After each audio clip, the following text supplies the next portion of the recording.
Sir ನಿಮ್ದು ಹಳೆ ಮನೆನಾ? ನಿಮ್ಮ ಹಳೆ ಮನೆ ಡೆಮಾಲಿಷ್ ಮಾಡಿ ಹೊಸ ಮನೆ ಕಟ್ಟೋ ಪ್ಲಾನ್ ಮಾಡ್ತಾ ಇದ್ದೀರಾ? ನಿಮ್ಮ ಹಳೆ ಮನೆನ ಹೊಸ ಮನೆ ಹಾಗೆ ಕಾಣೋ ಥರ ನಾವು ಮಾಡ್ಕೊಡ್ತೀವಿ. ಜೀತ್, ಇಂಟೀರಿಯರ್ ಡಿಸೈನ್ಗೆ ಕನ್ನಡದಲ್ಲಿ ಏನಂತಾರೆ ಗೊತ್ತಾ? ಗೊತ್ತಿಲ್ಲ. ನಿಮ್ಗೇನಾದ್ರು ಕರೆಕ್ಟ್ ಉತ್ತರ ಗೊತ್ತಿತ್ತು ಅಂದ್ರೆ ಕಮೆಂಟ್ ಬಾಕ್ಸಲ್ಲಿ ಕಮೆಂಟ್ ಮಾಡಿ. ಸೊ ಇದೊಂದು ಮನೆ 50ರಿಂದ 60 ವರ್ಷ ಹಳೇದು. ಇದರದ್ದು ರಿನೋವೇಟ್ ಮಾಡಿದೀವಿ, ಬನ್ನಿ ತೋರಿಸ್ತೀವಿ ಏನೇನು ಮಾಡಿದೀವಿ ಅಂತ. ಕಿಚನ್ನ ಯಾವ ರೀತಿ ಕನ್ವರ್ಟ್ ಮಾಡಿದೀವಿ ಅನ್ನೋದನ್ನ ನೋಡಿ. ಜಸ್ಟ್ ಸಿಂಪಲ್ ಆಗಿ ನೋಡ್ತು ಅಂತ ಅಂದ್ರೆ ನಿಮ್ಮ ಹತ್ರ ಚಿಕ್ಕ ಜಾಗ ಇದೆಯಾ, ಅದನ್ನ MD ರೂಮ್ ಆಗಿ ಕನ್ವರ್ಟ್ ಮಾಡಿದೀವಿ ನೋಡಿ. ಒಂದು ಶೆಡ್ ನ ಒಂದು ಬ್ಯೂಟಿಫುಲ್ ಡಿಸೈನರ್ ಸ್ಟುಡಿಯೋ ಆಗಿ ಕನ್ವರ್ಟ್ ಮಾಡಿದೀವಿ, ಬನ್ನಿ ನೋಡೋಣ. ಎಲ್ರಿಗೂ ನಮಸ್ಕಾರ, ನನ್ನ ಹೆಸರು ಜಿತೇಂದ್ರ ಅಂತ. ನಮಸ್ಕಾರ, ನಾನು ಸಂತೋಷ್. ನಮ್ಮದು ಆರ್ಟ್ ಗ್ರೂಪ್ ಅಂತ ಕನ್ಸ್ಟ್ರಕ್ಷನ್ ಕಂಪನಿ.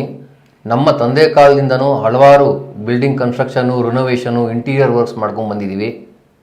ಸೊ ಇವತ್ತು ನಾವು ಯಾವ್ಯಾವ ವರ್ಕ್ ಮಾಡಿದೀವಿ ಅಂತ ಅಂದ್ಬಿಟ್ಟು ತೋರಿಸ್ಕೊಡ್ತೀವಿ, ಬನ್ನಿ ಕಡೆ ತನಕ ವಿಡಿಯೋ ನೋಡಿ. ಸೊ ಇದೊಂದು ಮನೆ 50ರಿಂದ 60 ವರ್ಷ ಹಳೇದು. ಇದರದ್ದು ರಿನೋವೇಟ್ ಮಾಡಿದೀವಿ, ಬನ್ನಿ ತೋರಿಸ್ತೀವಿ ಏನೇನು ಮಾಡಿದೀವಿ ಅಂತ. ಸೊ ಮೊದಲನೇದಾಗಿ ಈ ಪಾರ್ಕಿಂಗ್ ಏರಿಯಾ, ಇದು ಫುಲ್ಲು ಸಿಮೆಂಟ್ ಏರಿಯಾ ಆಗಿತ್ತು. ಸೊ ಇದನ್ನೆಲ್ಲ ತೆಗೆದು ಒಡೆದು ತಿರ್ಗಾ ಫುಲ್ ಟೈಲ್ಸ್ ಹಾಕಿರೋವಂಥ ಜಾಗ. ಪ್ಲಸ್ ಹಾಗೇನೆ ಇದು ಫುಲ್ಲು ಪೇಂಟ್ ಮಾಡಿದೀವಿ, ಫುಲ್ಲು ಎಲ್ಲನೂ ಹಳೆ ಗೋಡೆ ಇತ್ತು, ಡ್ಯಾಮ್ ಪ್ರೂಫ್ ಮಾಡಿ ಅದನ್ನ ಪೇಂಟ್ ಮಾಡಿರೋವಂಥದ್ದು. ಸೊ ಮತ್ತೆ ಇದನ್ನ ಮಾಡ್ಬೇಕಾದ್ರೆ ಚಾಲೆಂಜ್ ಏನಪ್ಪಾ ಅಂತಂದ್ರೆ ಇದನ್ನೆಲ್ಲ ಒಡೆದು ತೆಗೆದಾಗ ಇದ್ರದ್ದು ಹೈಟ್ ಕಮ್ಮಿ, ಆ ಹೈಟ್ನ ಅಡ್ಜಸ್ಟ್ ಮಾಡಿಕೊಂಡು ಫ್ಲೋರಿಂಗ್ನ ಮಾಡಿರೋವಂಥದ್ದು. ಪ್ಲಸ್ ಇದೆಲ್ಲನೂ ಪೇಂಟ್ ಆಗಿದೆ. ಹಾಗೇನೆ ಇದು 2 BHK ಮನೆ. ಇದನ್ನ ಕಮರ್ಷಿಯಲ್ ಸ್ಪೇಸ್, ಒಂದು ಆಫೀಸ್ ಸ್ಪೇಸ್ ಆಗಿ ಯೂಸ್ ಮಾಡಕ್ಕೆ ಅಂತ ಮಾಡಿರೋವಂಥದ್ದು. ಸೊ ಕಂಪ್ಲೀಟ್ ರಿನೋವೇಷನ್ ಆಗಿದೆ. ಇದು ಪೇಂಟ್ ಸಹ ಮತ್ತೆ ಎಲ್ಲಾ ಕಡೆನೂ ಎಲೆಕ್ಟ್ರಿಕಲ್ ಪಾಯಿಂಟ್ಸ್ ಎಲ್ಲ ಫುಲ್ ಚೇಂಜ್ ಮಾಡಿದೀವಿ. ಪ್ಲಸ್ ಇದು ಎಂಟ್ರೆನ್ಸು. ಪ್ಲಸ್ ಹಾಗೆ ಒಳಗಡೆ ಬಂತು ಅಂತಂದ್ರೆ ಇದು ಫುಲ್ ಆಫೀಸ್ ಸೆಟಪ್ ಆಗಿರುತ್ತೆ. ಇಲ್ಲಿ ಎಲ್ಲರೂ ಕೂತ್ಕೊಂಡು ಕಾಲಿಂಗ್ಗೆ ಯೂಸ್ ಮಾಡೋ ತರ ಫುಲ್ಲು ಎಲ್ಲ ಇಂಟೀರಿಯರ್ ವರ್ಕ್ ಆಗಿರುತ್ತೆ, ವುಡ್ ವರ್ಕು ಮತ್ತೆ ಇಲ್ಲಿ ಎಲ್ಲ ಸಿಟ್ಟಿಂಗ್ಸು. ಪ್ಲಸ್ ಹಾಗೆ ನೀವು ಹಂಗೆ ಮುಂದೆ ಬಂತು ಅಂತಂದ್ರೆ ಇದು ಒಂದು ಸರ್ವರ್ ರೂಮ್ ಆಗಿ ಮಾಡಿದೀವಿ.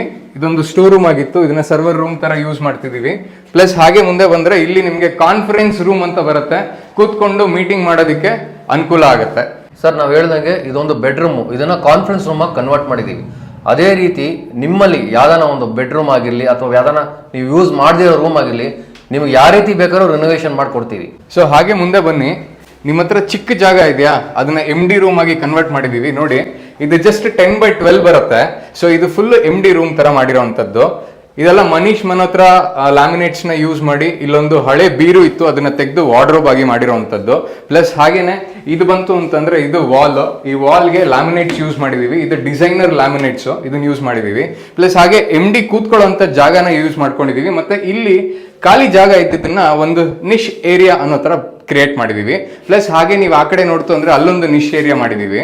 ಸೊ ಕಂಪ್ಲೀಟ್ MD ರೂಮ್ಗೆ ಏನ್ ಬೇಕು ಅನ್ನೋದನ್ನ ಇಲ್ಲಿ ಮಾಡಿದೀವಿ. ಹಾಗೆ ನೀವು ಮುಂದೆ ಬಂತು ಅಂತಂದ್ರೆ ಇದೆಲ್ಲ ಹಳೆ ಡೋರ್, 50 to 60 ಇಯರ್ಸ್ ಟೀಕುಡ್ ಡೋರು, ಇದು ಪಾಲಿಶ್ ಆಗಿರೋವಂಥದ್ದು. ಪ್ಲಸ್ ಹಾಗೆ ಇಲ್ಲಿ ಸೀಟಿಂಗ್ಸ್ ಬರುತ್ತೆ, ಕಾಲ್ ಸೆಂಟರ್ ತರ ಯೂಸ್ ಮಾಡ್ಕೊಬಹುದು. ಪ್ಲಸ್ ಹಾಗೆ ಹಿಂಗೆ ಮುಂದೆ ಬಂತು ಅಂತಂದ್ರೆ ಈ ಯುಟಿಲಿಟಿ ಏರಿಯಾನ, ಈ ಸ್ಪೇಸ್ನು ಕೂಡ ನಾವು ಹಾಗೆ ಯುಟಿಲೈಸ್ ಮಾಡ್ಕೊಂಡಿದೀವಿ.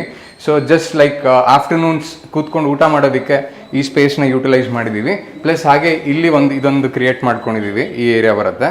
ಪ್ಲಸ್ ಹಾಗೆ ಹಿಂಗೆ ಮುಂದೆ ಬಂತು ಅಂತಂದ್ರೆ ನೀವು ಈ ಏರಿಯಾದಲ್ಲಿ ಬಂದು ಒಂದು ಕಿಚನ್ ಆಗಿರುತ್ತೆ. ಈ ಕಿಚನ್ನ ಯಾವ ರೀತಿ ಕನ್ವರ್ಟ್ ಮಾಡಿದೀವಿ ಅನ್ನೋದನ್ನ ನೋಡಿ. ಜಸ್ಟ್ ಸಿಂಪಲ್ ಆಗಿ ನೋಡ್ತು ಅಂತ ಅಂದ್ರೆ ಆಫೀಸಲ್ಲಿ ಯಾವ ತರ ಇರುತ್ತೆ ಆ ರೀತಿ ಬರುತ್ತೆ. ಒಂದು ಫ್ರಿಡ್ಜ್ ಇಡೋದಕ್ಕಾಗ್ಲಿ ಈ ಕಡೆ ಎಲ್ಲ ಫುಲ್ಲು ಜಾಗನು ಯುಟಿಲೈಸ್ ಮಾಡ್ಕೊಂಡು ಕಂಪ್ಲೀಟ್ ಆಗಿ ಯೂಸ್ ಮಾಡಿದೀವಿ. ಸೊ ನಾವು POP ವರ್ಕ್ ಮಾಡಕ್ ಆಗಲ್ಲ ಅಂತ ಹೇಳಿ ಏನ್ ಮಾಡಿದೀವಿ, ಸೀಲಿಂಗ್ ಅಲ್ಲೇ ನೀಟಾಗಿ ಗ್ರೂ ಕಟಿಂಗ್ ಮಾಡ್ಕೊಂಡ್ಬಿಟ್ಟು ಸರ್ಫೇಸ್ ಲೈಟ್ಸ್ ಅನ್ನೋದನ್ನ ಇನ್ಸ್ಟಾಲ್ ಮಾಡಿದೀವಿ. ಸೊ ಹಾಗಾಗಿ ಇಲ್ಲಿ ಫ್ಯಾನ್ ಹಾಕಿದ್ರು ಕೈ ತಗಲತ್ತೆ ಅಂತ ಹೇಳಿ ಈ ತರ ಫ್ಯಾನ್ಸ್ ನ ಯೂಸ್ ಮಾಡಿದೀವಿ. ಇಡೀ ಮನೆಯಲ್ಲಿ ಎಲ್ಲ ಎಲೆಕ್ಟ್ರಿಕಲ್ ಪಾಯಿಂಟ್ಸ್ ಕಂಪ್ಲೀಟ್ ಆಗಿ ಪಾಯಿಂಟ್ ಟು ಪಾಯಿಂಟ್ ಚೇಂಜ್ ಮಾಡಿದೀವಿ. ಎಲ್ಲೆಲ್ಲಿ 5 amp ಸಾಕೆಟ್ ಕೊಡಬೇಕು ಅದು ಕೊಟ್ಟಿದೀವಿ, ಎಲ್ಲಿ 15 amps ಬೇಕೋ ಅದನ್ನ ಕೊಟ್ಟಿದೀವಿ. ಸೊ ಕಂಪ್ಲೀಟ್ ವೈರಿಂಗ್ ಎಲ್ಲಾನು ಚೇಂಜ್ ಮಾಡಿ ಹೊಸ ವೈರಿಂಗ್ ಅಂತ ಮಾಡಿದೀವಿ. ಈಗಷ್ಟೇ ನೋಡಿದೀರಾ ನೀವು, ಒಂದು 2 BHK ಮನೆನ ಎಷ್ಟು ಬ್ಯೂಟಿಫುಲ್ ಆಗಿ ಒಂದು ಆಫೀಸ್ ಸ್ಪೇಸ್ ಕ್ರಿಯೇಟ್ ಮಾಡಿದೀವಿ. ಅದೇ ರೀತಿ ಅದೇ ಬಿಲ್ಡಿಂಗ್ ಅಲ್ಲಿ ಒಂದು ಶೆಡ್ ನ ಒಂದು ಬ್ಯೂಟಿಫುಲ್ ಡಿಸೈನರ್ ಸ್ಟುಡಿಯೋ ಆಗಿ ಕನ್ವರ್ಟ್ ಮಾಡಿದೀವಿ, ಬನ್ನಿ ನೋಡೋಣ. ಸೊ ಹಿಂಗೆ ಬಂತು ಅಂತಂದ್ರೆ ನೀವು ಇಲ್ಲಿ ಒಳಗಡೆ, ಸೊ ಇದೆಲ್ಲ ಫ್ಲೋರಿಂಗ್ನೆಲ್ಲ ಚೇಂಜ್ ಮಾಡಿದೀವಿ.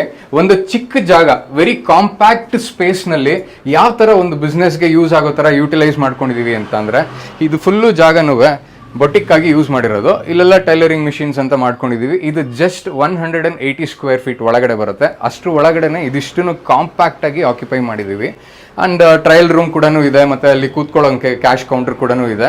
ಹಾಗೆ ಕಸ್ಟಮರ್ ಬಂತು ಅಂದ್ರೆ ಕೂತ್ಕೊಳ್ಳೋದಕ್ಕಿದೆ. So we also have few designs here displayed. So ಈ ತರ ಇದನ್ನ ಕನ್ವರ್ಟ್ ಮಾಡಿ ಕೊಟ್ಟಿದ್ದೀವಿ. ಈಗಷ್ಟೇ ನೋಡಿದ್ರೆ ನೀವು ನಮ್ಮ ಆಫೀಸ್ ಆಗಲಿ ನಮ್ಮ ಬೊಟಿಕ್ ಆಗಲಿ ಯಾವ ರೀತಿ ರಿನೋವೇಷನ್ ವರ್ಕ್ ಮಾಡಿದ್ವಿ. ಬನ್ನಿ ನಾವು ಹೊಸ ಬಿಲ್ಡಿಂಗ್ ಯಾವ ರೀತಿ ಕನ್ಸ್ಟ್ರಕ್ಷನ್ ಮಾಡ್ತಾ ಇದೀವಿ ಅಂತ ತಗೋಣ. ಸರ್ ಯೂಶಲಿ ಮನೆ ಎಲ್ಲ ಕಟ್ಟಿದ ಮೇಲೆ ವಿಡಿಯೋ ಮಾಡಿ ತೋರಿಸ್ತಾರೆ, ಬಟ್ ನಾವು ಮನೆ ಕಟ್ಟಬೇಕಾದ್ರೆ ವಿಡಿಯೋ ಮಾಡಿ ತೋರಿಸಿ ಬನ್ನಿ, ನಮ್ದು ಎಷ್ಟು ಕ್ವಾಲಿಟಿ ಯೂಸ್ ಮಾಡ್ತೀವಿ ಕನ್ಸ್ಟ್ರಕ್ಷನ್ ಅನ್ನೋದನ್ನ ಹೋಗಿ ನೋಡೋಣಂತೆ ಬನ್ನಿ.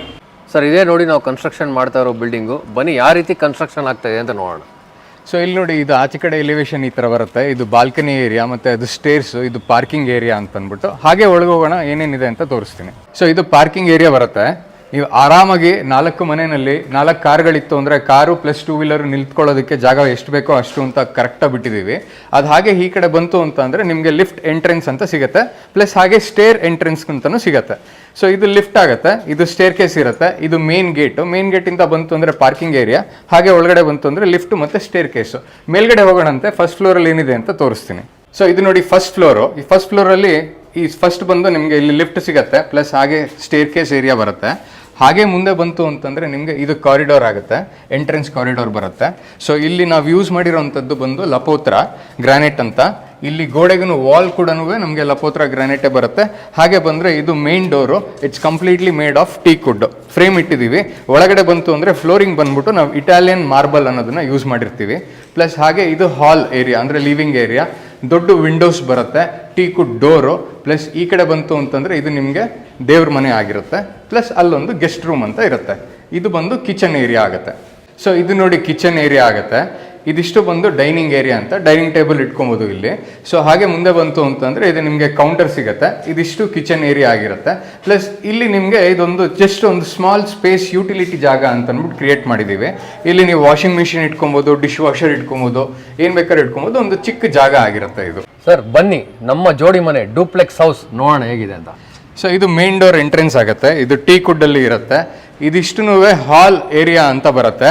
ಸೊ ಈ ಕಡೆ ಭಾಗದಲ್ಲಿ ನಾವು ಆದಷ್ಟು ಟಿವಿ ಯೂನಿಟ್ ಅಂತ ಪ್ಲಾನ್ ಮಾಡ್ತಾ ಇದ್ದೀವಿ. It will be like an open kitchen. ಈ ಕಡೆ ಬಂದು ಕಿಚನ್ ಏರಿಯಾ ಇರುತ್ತೆ. ಸೊ ಇಲ್ಲಿ ನೀಟಾಗಿ ಕೌಂಟರ್ ಬರುತ್ತೆ ಕಿಚನ್ಗೆ. ಇದು ಕಿಚನ್ ಏರಿಯಾ ಆದ್ಮೇಲೆ ಹಾಗೆ ನೀವು ಸ್ವಲ್ಪ ಮುಂದೆ ಬಂತು ಅಂತಂದ್ರೆ ಇಲ್ಲಿ ಬಂದು ಸ್ಟೋರೇಜ್ ಏರಿಯಾ ಇರುತ್ತೆ. ಒಂದು ಚಿಕ್ಕ ಜಾಗ ಏನ್ ಬೇಕಾದ್ರೂ ಇಟ್ಕೊಳ್ಳೋಕ್ಕಾಗತ್ತೆ. ಪ್ಲಸ್ ಇದು ಬಂದ್ಬಿಟ್ಟು ನಿಮಗೆ ಯುಟಿಲಿಟಿ ಸ್ಪೇಸ್ ಅಂತ ಬರುತ್ತೆ. ಸೊ ಆ ಕಡೆಗೆಲ್ಲ ಸಿಲಿಂಡರ್ ಪ್ಲಾನ್ ಮಾಡಿರ್ತೀವಿ, ಈ ಕಡೆ ಡಿಶ್ ವಾಷರು, ಈ ಕಡೆಗೆ ಒಂದು ಸಿಂಕು ಅಂತ ಬರುತ್ತೆ. ವಿ ಹ್ಯಾವ್ ಗಿವನ್ 2 ವಿಂಡೋಸ್, ಆ ಕಡೆ ಈ ಕಡೆ ಕ್ರಾಸ್ ವೆಂಟಿಲೇಷನ್ ಆಗಲಿ ಅಂತ ಅಂದ್ಬಿಟ್ಟು. ಪ್ಲಸ್ ಹಾಲ್ ನಮಗೆ ಒಂದು ದೇವ್ರ ಮನೆ ಕೂಡ ಬರುತ್ತೆ. ದೇವ್ರ ಮನೆ ತುಂಬ ಸ್ಪೇಷಿಯಸ್ ಆಗಿರುತ್ತೆ, ಕೂತ್ಕೊಂಡು ಪೂಜೆ ಮಾಡೋದಕ್ಕೆ ನೀಟಾಗಿರುತ್ತೆ.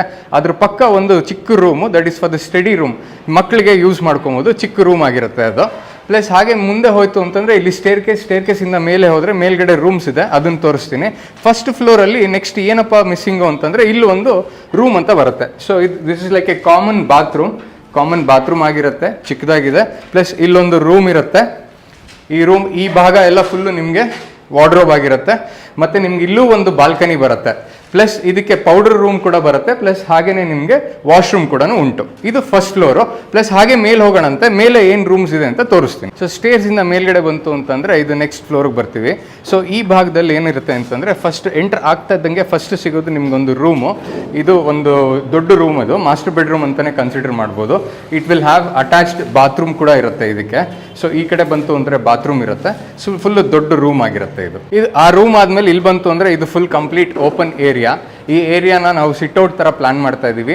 ಪ್ಲಸ್ ಹಾಗೇನೆ ಇಲ್ಲಿ ಹೋಮ್ ಥಿಯೇಟರ್ ಕೂಡ ಪ್ಲಾನ್ ಮಾಡೋಣ ಅಂತ ಇದ್ದೀವಿ. ಮುಂದಕ್ಕೆ ಹೋಯ್ತು ಅಂತಂದರೆ ಇಲ್ಲಿ ಇನ್ನೊಂದು ರೂಮ್ ಬರುತ್ತೆ. ಇದು ಕೂಡ ಮಾಸ್ಟರ್ ಬೆಡ್ರೂಮ್ ಥರನೇ ಇರುತ್ತೆ, which will have both balcony ಕೂಡ ಇರುತ್ತೆ, ಹಾಗೆ ನಿಮಗೆ ಅಟ್ಯಾಚ್ಡ್ ಬಾತ್ರೂಮ್ ಕೂಡ ಇರುತ್ತೆ. ಬಾಲ್ಕನಿನೂ ಸೇಮ್ ಇರುತ್ತೆ. ಪ್ಲಸ್ ಇದು ದೊಡ್ಡದು ಒಂದು ಈ ಕಡೆ ಫುಲ್ಲು ವಾರ್ಡ್ರೋಬ್ ಬರುತ್ತೆ, ಇಲ್ಲಿ ಕಾಟ್ ಹಾಕೊಳ್ಳೋದಕ್ಕೆ ಅಂತ ಮಾಡಿದ್ದೀವಿ ಪ್ಲಾನು. ಪ್ಲಸ್ ಇದಕ್ಕೂ ಕೂಡ ನಾವು ಕ್ರಾಸ್ ವೆಂಟಿಲೇಷನ್ ಕೊಟ್ಟಿದ್ದೀವಿ, ಸೊ ದಟ್ ತುಂಬ ಗಾಳಿ ನೀಟಾಗಿರುತ್ತೆ ಅಂತ ಅಂದ್ಬಿಟ್ಟು. ಸರ್ ಒಂದು ವಾಲ್ ಕಟ್ತಾ ಇದ್ದಂಗೆ ಇದಕ್ಕೆ ಮಿನಿಮಮ್ 10 to 15 ಡೇಸ್ ಮೇಲೆ ನಾವು ಹಾಗೆ ಬಿಡಬೇಕಾಗತ್ತೆ. ನೀಟಾಗಿ ಅದು ಕ್ಯೂರಿಂಗ್ ಆಗಬೇಕು. ಒನ್ಸ್ ಅದು ಕ್ಯೂರಿಂಗ್ ಕಂಪ್ಲೀಟ್ ಆದಮೇಲೆ ಮೇಲ್ಗಡೆ ಮೋಲ್ಡಿಂಗ್ ಅಂತ ಮಾಡಬೇಕು. ಮತ್ತೊಂದು ವೆರಿ ಇಂಪಾರ್ಟೆಂಟ್ ಪಾಯಿಂಟ್ ಏನಪ್ಪ ಅಂತಂದರೆ ಮೋಲ್ಡಿಂಗಲ್ಲೂ ನೀರು ಕಟ್ಟಬೇಕಾದ್ರೆ ಕೆಲವರು ಇಟ್ಕೆ ಎಲ್ಲ ಇಟ್ಬಿಟ್ಟು ನೀರು ತುಂಬಿಸ್ಬಿಟ್ಟು ಕ್ಯೂರಿಂಗ್ ಅಂತ ಮಾಡ್ತಾರೆ. That is completely wrong. ಏನಕ್ಕಪ್ಪ ಅಂತಂದರೆ ನಾಳೆ ಅದು ಬಿರುಕು ಬೀಳೋ ಅಂಥ ಸಂಭವಗಳು ಜಾಸ್ತಿ ಇರುತ್ತೆ. ಸೊ ಹಾಗಾಗಿ 1 ಇಂಚು ತಪ್ಪಿದ್ರೆ 1.5 ಇಂಚ್ ಮಾತ್ರ ಪಟ್ಟಿ ಥರ ಕಟ್ಕೊಂಡು ಅದರೊಳಗಡೆ ನೀರು ಬಿಟ್ಟು ನೀಟಾಗಿ ಕ್ಯೂರಿಂಗ್ ಆಗಬೇಕು. ಸರ್ ನೀವು ಯಾವುದೇ ಕಂಪನಿ ಸಿಮೆಂಟ್ ತೊಗೊಳ್ಳಿ ಸರ್, ಪ್ರತಿಯೊಂದು ಸಿಮೆಂಟ್ಗೂ ಮ್ಯಾನುಫ್ಯಾಕ್ಚರಿಂಗ್ ಡೇಟು, ಎಕ್ಸ್ಪೈರಿ ಡೇಟ್ ಇರುತ್ತೆ. ನನ್ನ ಒಂದು ಸಜೆಷನ್ನು ಆ ಎಕ್ಸ್ಪೈರಿ ಡೇಟ್ ನೋಡ್ಕೊಂಡು ಯೂಸ್ ಮಾಡ್ಕೊಳ್ಳಿ. ಸರ್ ನಾವು ಯೂಸ್ ಮಾಡೋವಂಥ ಎಲ್ಲ ಮೆಟೀರಿಯಲ್ಲು ಎ ಗ್ರೇಡ್ ಆಗಿರುತ್ತೆ. ಸೊ ಪೇಂಟ್ ಆಗಲಿ, ಕಂಬಿ ಆಗಲಿ, ಮತ್ತು ಪಿ ಸ್ಯಾಂಡ್ ಆಗಲಿ, ಎಮ್ ಸ್ಯಾಂಡ್ ಆಗಲಿ, ಸಿಮೆಂಟ್ ಆಗಲಿ ಎಲ್ಲ ಗ್ರೇಡೆಡೇ ಇರುತ್ತೆ. ನಾವು ಯೂಸ್ ಮಾಡೋಕ್ಕಿಂತ ಮುಂಚೆ ನಾವು ಕೊಟೇಶನ್ ಕೊಡಬೇಕಾದ್ರೆ ನಾವೆಲ್ಲನೂ ಇನ್ ಡೀಟೇಲ್ ಆಗಿ ಕೊಟ್ಟು ನಾವು ಕಸ್ಟಮರ್ಗೆ ತೋರಿಸ್ತೀವಿ. ಅಪ್ರೂವಲ್ ತೊಗೊಂಡು ನಾವು ಅದನ್ನೇ ಸ್ಟಾರ್ಟ್ ಮಾಡಿಬಿಟ್ಟು ಯೂಸ್ ಮಾಡ್ತೀವಿ, ಅದನ್ನೇ ಯೂಸ್ ಮಾಡಿಕೊಂಡು ವರ್ಕ್ ಸ್ಟಾರ್ಟ್ ಮಾಡ್ತೀವಿ. ಸೊ ಮತ್ತೆ ಹಾಗೆ ಬಂದಾಗ ನೀವು ಅವೆಲ್ಲ ಕೇಳಿದ್ರಿ ಪೇಂಟಿಂಗ್ ವಿಚಾರಕ್ಕೆ ಅಂತ ಬಂದಾಗ, ಇದು ಗೋಡೆ ನೋಡಿ, ಇದು ವಾಲ್ ಡ್ರೈ ಆಗಿದೆ. ಇವಾಗ ನೆಕ್ಸ್ಟ್ ನಾವು ಇಲ್ಲಿಗೆ ಬಂದ್ಬಿಟ್ಟು ಪಟ್ಟಿ ಮಾಡ್ತೀವಿ. ಈ ವಾಲ್ ನೋಡಿ, ಇದು ಪಟ್ಟಿ ಮಾಡಿ 3-4 ವಾರಗಳು ಆಗೋಗಿದೆ ಆಲ್ರೆಡಿ. ನೆಕ್ಸ್ಟ್ ಇದಕ್ಕೆ ತಿರ್ಗಾ ಇನ್ನೊಂದು 2 ಕೋಟ್ ಪಟ್ಟಿ ಮಾಡಿ ಪೇಂಟ್ ಮಾಡ್ತೀವಿ. ಸರ್ ನಮ್ಮ ಹತ್ರ ಎಲ್ಲದಕ್ಕೂ ಸಪ್ರೇಟ್ ಟೀಮ್ ಅಂತ ಮಾಡ್ಕೊಂಡಿದ್ದೀವಿ. ಸೇ ಲೈಕ್ ಇವಾಗ ಪ್ಲಂಬಿಂಗ್ ಅವ್ರ ಸಪ್ರೇಟ್ ಟೀಮ್ ಇರುತ್ತೆ, ಎಲೆಕ್ಟ್ರಿಕಲ್ಲೇ ಸಪ್ರೇಟ್ ಟೀಮ್ ಇದೆ, ಪೇಂಟಿಂಗ್ ಸಪ್ರೇಟ್ ಟೀಮ್ ಇದೆ. ಸೊ ಎಲ್ಲನೂ ಸಪ್ರೇಟ್ ಟೀಮ್ನ ಆರ್ಗನೈಸ್ಡ್ ಆಗಿ ಮಾಡಿ ನಾವು ವರ್ಕ್ ಮಾಡ್ತೀವಿ. ಇದಲ್ದಿರ ನಮ್ಮ ಹತ್ರ ಸಪ್ರೇಟ್ ಇಂಜಿನಿಯರ್ಸ್ ಇದ್ದಾರೆ, ಡಿಸೈನರ್ಸ್ ಇದ್ದಾರೆ. ಫಸ್ಟ್ ಕಸ್ಟಮರ್ಗೆ ನಾವು ಡಿಸೈನ್ ತೋರಿಸಿ ಅವ್ರಿಗೆ ಯಾವ ಥರ ಇಷ್ಟ ಆಗುತ್ತೆ ಅಂತ ನೋಡಿಕೊಂಡು ಅದ್ರ ಪ್ರಕಾರ ಪ್ಲಾನ್ ಮಾಡಿ ನಾವು ಕನ್ಸ್ಟ್ರಕ್ಷನ್ ಸ್ಟಾರ್ಟ್ ಮಾಡ್ತೀವಿ. ಫಾರ್ ಎಕ್ಸಾಂಪಲ್ 30-40 ಸೈಟಲ್ಲಿ ತೊಗೊಂಡ್ರೆ 3 ಫ್ಲೋರ್ಸ್ ಕನ್ಸ್ಟ್ರಕ್ಷನ್ ಮಾಡಬೇಕಂದ್ರೆ 6 to 9 months ಆಗುತ್ತೆ. ನೀವು ಇಂಟೀರಿಯರ್ಸ್ ಮಾಡಿಸ್ಬೇಕಂದ್ರೆ ಅಡಿಷ್ನಲಿ ಒಂದು 2-3 months ಎಕ್ಸ್ಟ್ರಾ ಆಗುತ್ತೆ. ಸರ್ ನಾವು ಕಸ್ಟಮರ್ಗೆ ಯಾವಾಗಲೂ ನಾವು ಓಪನ್ ಆಗಿರಬೇಕು ಅಂತ ಅಂದ್ಬಿಟ್ಟು ನೀಟಾಗಿ ನಾವು ಏನು ಯೂಸ್ ಮಾಡ್ತಾ ಇದ್ದೀವಿ, ಮೆಟೀರಿಯಲ್ ಆಗಲಿ, ಸಿಮೆಂಟ್ ಆಗಲಿ, ಕಂಬಿಗಳಾಗಲಿ, ಅಥವಾ ಯಾವ ಪೇಂಟ್ ಯೂಸ್ ಮಾಡ್ತಾ ಇದ್ದೀವಿ ಆಗಲಿ, ಎಲ್ಲದನ್ನು ಅವ್ರಿಗೆ ನೀಟಾಗಿ ತೋರಿಸ್ಬೇಕು ಅನ್ನೋ ಉದ್ದೇಶದಿಂದ ಇದನ್ನು ಮಾಡ್ತಾ ಇದ್ದೀವಿ. ಸರ್ ಬಜೆಟ್ ಅಂತ ಬಂದಾಗ ನಾವು ಫಸ್ಟು ಒಂದ್ಸತಿ ಜಾಗ ನೋಡಬೇಕಾಗತ್ತೆ. ಒನ್ಸ್ ಜಾಗ ನೋಡ್ತು ಅಂತಂದರೆ ಎಷ್ಟು ಖರ್ಚಾಗ್ಬೋದು ಆ ಪರ್ಟಿಕ್ಯುಲರ್ ರಿನೋವೇಷನ್ ಆಗಲಿ, ಇಂಟೀರಿಯರ್ ವರ್ಕ್ ಆಗಲಿ, ಅಥವಾ ಕನ್ಸ್ಟ್ರಕ್ಷನ್ಗಾಗಲಿ ಅಂತ ನಾವು ಹೇಳ್ಬೋದು. ಸೊ ನಾವು 1 ಲಕ್ಷಕ್ಕೆ ರಿನೋವೇಷನ್ ಮಾಡಿರೋದು ಉಂಟು, ಹಾಗೆ 20 ಲಕ್ಷಕ್ಕೆ ಕನ್ಸ್ಟ್ರಕ್ಷನು ರಿನೋವೇಷನ್ ಮಾಡಿರೋದು ಉಂಟು. ಸೊ ಕಸ್ಟಮರ್ಗೆ ಏನು ರಿಕ್ವೈರ್ಮೆಂಟ್ ಇದೆ ಅಂತ ನೋಡಿದ್ರೆ ಅದ್ರ ಮೇಲೆ ಡಿಪೆಂಡ್ ಆಗುತ್ತೆ ಸರ್. ಸರ್ ಇದುವರೆಗೂ ಎಲ್ಲೆಲ್ಲಿ ವರ್ಕ್ ಮಾಡಿಕೊಟ್ಟಿದ್ದೀರಾ? Sir all over Bangalore, Mysuru ಎಲ್ಲ ಕಡೆನೂ ಮಾಡಿದ್ದೀವಿ. ಇಲ್ಲಿವರೆಗೂ ಸುಮಾರು ಪ್ರಾಜೆಕ್ಟ್ಸ್ ಮಾಡಿದ್ದೀವಿ ಬ್ಯಾಂಗ್ಳೂರಲ್ಲಿ. ಆದಷ್ಟು ಜಾಸ್ತಿ ನಾವು ಬಂದಿರೋದೇ ನಮಗೆ ರಿನೋವೇಷನ್ ವರ್ಕು, ಕನ್ಸ್ಟ್ರಕ್ಷನ್ನು ಮತ್ತು ಇಂಟೀರಿಯರ್. ಕನ್ಸ್ಟ್ರಕ್ಷನ್ ಕೂಡ ಮಾಡ್ತೀವಿ, ರಿನೋವೇಷನ್ ಮಾಡ್ತೀವಿ, ಮತ್ತು ಹಾಗೆ ಇಂಟೀರಿಯರ್ ಕೂಡ ಮಾಡ್ತೀವಿ. ಇದೆಲ್ಲನೂ ಮಾಡೋದ್ರಿಂದ ನಮ್ದು ಒಂದು ಸಿಂಗಲ್ ಪಾಯಿಂಟ್ ಆಫ್ ಕಾಂಟ್ಯಾಕ್ಟ್ ಅಂತ ಇರುತ್ತೆ. ಹಾಗೆಯೇ ಕಾಸ್ಟ್ ವೈಸ್ ಕೂಡ ತುಂಬ ವರ್ಕೌಟ್ ಆಗುತ್ತೆ. ಸರ್ ನಮ್ಮನ್ನು ಕಾಂಟ್ಯಾಕ್ಟ್ ಮಾಡಬೇಕು ಅಂದರೆ ಕೆಳಗಡೆ ಬರುವಂಥ ನಂಬರ್ಗೆ ಕಾಂಟ್ಯಾಕ್ಟ್ ಮಾಡಿ. ನಮ್ಮ ವಿಳಾಸ ಬಂದ್ಬಿಟ್ಟು Banashankari 2nd street BDO complex ಹತ್ರ ಬರುತ್ತೆ.